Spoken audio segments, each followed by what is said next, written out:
ప్యానెల్లో ఉన్న పెద్దలందరికీ నమస్కారం. అదేవిధంగా ఈరోజు మా తెలుగుదేశం పార్టీ జాతీయ జనరల్ సెక్రటరీ, అదేవిధంగా ఇప్పుడున్న IT and education minister Shri Nara Lokesh గారికి పుట్టినరోజు కాబట్టి ముందుగా పుట్టినరోజు శుభాకాంక్షలు తెలుపుతూ స్టార్ట్ చేస్తున్నా అండి.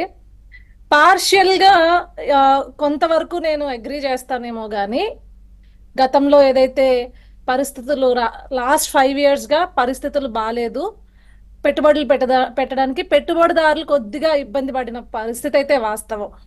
కానీ పెద్దలు ఇప్పుడు మాట్లాడిన ఇద్దరు కూడా గమనించారో లేదో గత 6 నెలలుగా పరిస్థితులు అనేవి మారడం జరిగిందండి. మీరు చూసుకున్నట్లయితే కళ్యాణి స్ట్రాటజీస్ మడకసిరకు వచ్చిన ఇన్వెస్ట్మెంట్ గురించి మనం మాట్లాడుకుందాం. అంటే నాకు తెలిసి వాళ్ళు అబ్జర్వ్ చేసినట్లేదు. So that is the reason నేను ఇప్పుడు దాని గురించి నేను ఎక్స్ప్లెయిన్ చేయడానికి రెడీగా ఉన్నాను అనమాట.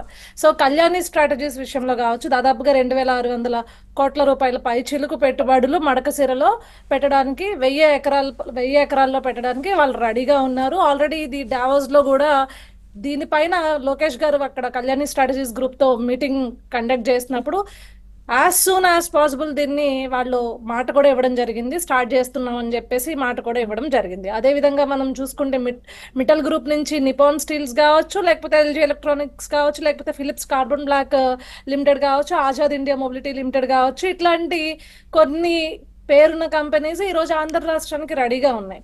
సో ఇక్కడ ఒకటే పాయింట్ చెప్తా అండి, రాష్ట్రంలో పరిస్థితులు ఎలా ఉన్నాయి, లేకపోతే పెట్టుబడిదారులకు అనుగుణంగా ఉన్నాయా లేదా, లేకపోతే ఇంకొక భూములేంటి ఆ భూములేంటి, ఇవన్నీ పక్కన పెడితే విజన్ ఉన్న నాయకుడు ఎవరు అని చెప్పేసి ఆ రోజు 1990లో కూడా బిల్ గేట్స్ గారు ఇక్కడికి ఉమ్మడి ఆంధ్ర రాష్ట్రానికి వచ్చారు అంటే అప్పుడు ఆంధ్ర రాష్ట్రంలో దేర్ ఆర్ నో ఛాన్సెస్, అసలు లెస్ ఛాన్సెస్ అనమాట టు గెట్ మైక్రోసాఫ్ట్ ఇక్కడికి ఉమ్మడి ఆంధ్ర రాష్ట్రానికి. ఆయన కనీసం అప్పటి వరకు కూడా ఆలోచించని పరిస్థితి నుంచి అది ఆంధ్ర రాష్ట్రంలోనే